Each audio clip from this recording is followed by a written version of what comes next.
And thanks for inviting us in. It's 11 o'clock, and we want to begin tonight with a championship celebration Hoosier style. Tonight, IU star quarterback was signing autographs instead of slinging passes. Fans getting a chance to meet Fernando Mendoza and hang out with IU's new hardware. Our Logan Gay was among the crowd tonight in Bloomington. The Hoosiers didn't come home empty-handed. The national championship trophy is here in Bloomington, and its first stop is here at the Kroger's. And IU fans are getting their own first look. Hundreds of people wrapped around the store, not for groceries, but for a chance to stand next to this, the national championship trophy. As you get closer, it's like more surreal. It's just like this is a college football trophy, and it's in Bloomington, Indiana. It's so awesome, so sick. I think it means everything to Bloomington. It means everything to the state, and it means everything to the people. This is massive. And it's in Bloomington to stay. An organizer tells 13 News around 1,500 IU fans made it through the line to see the 24-karat gold-plated trophy. It stands 36 inches tall and weighs 50 pounds, with the gold alone weighing 20 pounds. Some fans waited more than 45 minutes just for a photo, and they say it was worth the wait. It's pretty massive, actually. Yeah, it's massive, that's for sure. Bigger than I expected. It's just the culmination of all the hard work that they've been putting in, so I just want to see it. You know, as a big football fan, it's a piece of history that I didn't know would ever come here, so I'm glad that it's here. For this couple, the moment is full circle. They've been IU football season ticket holders for 50 years. It was hard to be dedicated for many years. We had a few good years, but this is an unbelievable year. They traveled to every tournament game on the road to the national championship, including Miami, where they watched the Hoosiers lift this very trophy. Now they're seeing it up close at home. It's a dream come true, because we never thought in football we'd get a trophy. But it happened. In Bloomington, Logan Gay, 13 News. And how exciting for everybody. You can check out that trophy tomorrow at Walmart on State Road 45 in Bloomington from 4 until 7. Not far from that trophy time at Kroger today, it was a quarterback quest at Dick's Sporting Goods.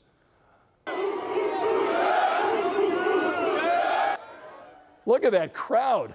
People lined up overnight in the cold for a chance to score a wristband, allowing them to get inside. A small price to pay, they say, to meet the guy who led IU to its first football championship. Fernando Mendoza signing 250 autographs today, and we talked to some of the lucky IU fans. It's a lot for my son. It really means a lot to him. And the things we do for our kids, right? We do anything for him, so it's pretty special. He was taller than I expected from seeing him on TV, and it's just a blessing to meet him. It really means a lot for me to get to meet him. I've been an IU fan my whole life. Like literally my baby pictures, I'm in an IU onesie, and so just like getting to tell him like how thankful that we all are as a fan base was really cool.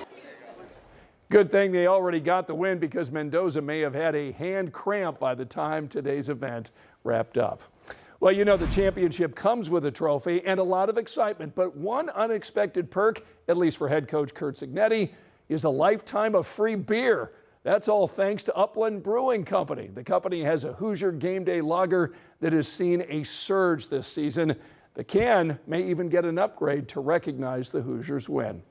Well, that celebration culminates with a big event this weekend. Indiana football hosting a champion celebration Saturday afternoon from 1 until 1:30 at Memorial Stadium. Lots open at 10 a.m., gates open at 11:30. There's a walk to the Rock at noon, and they are giving away rally towels on Saturday. And you can see more of our national championship coverage right now over on WTHR+. You can stream our championship recap. It's available for you on demand right now.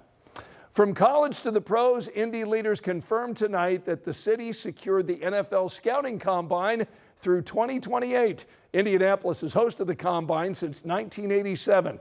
Its impact on our city has only grown. Last year, the Combine brought in more than $9 million thanks to the thousands of football fans who visited downtown.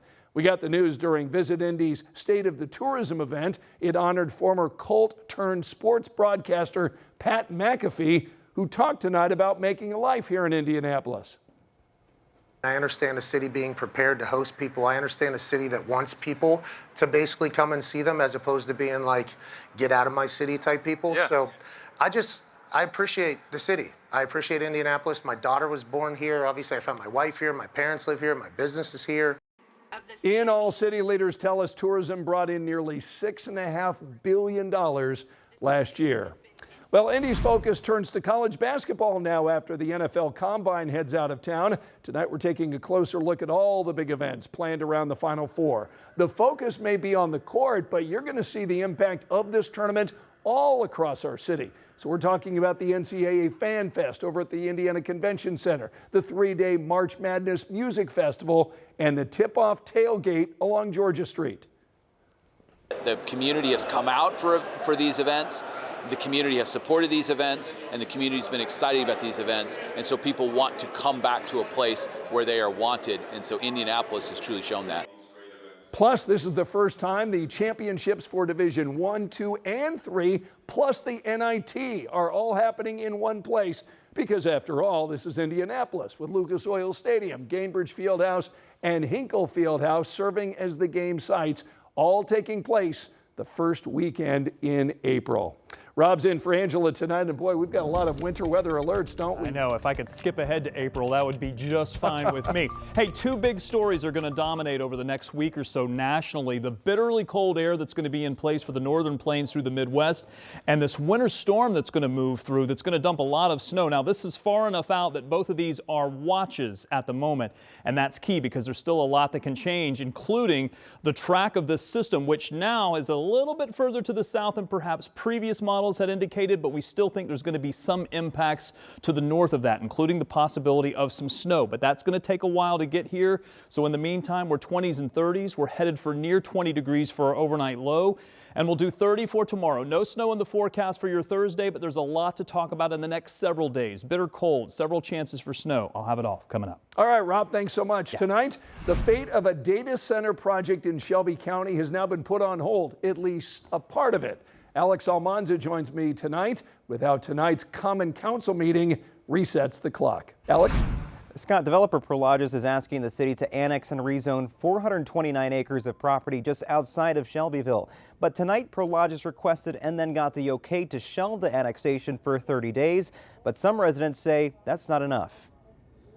Sing with me, how great is our God. From the church pews, Shelby County is God's real estate, and its land shall not be turned into a wasteland. To outside of Shelbyville High School, these town parishioners call it prayer at the pole, all for one purpose. Be a witness for Christ here to see the good of the land, not the destruction that we're about to see.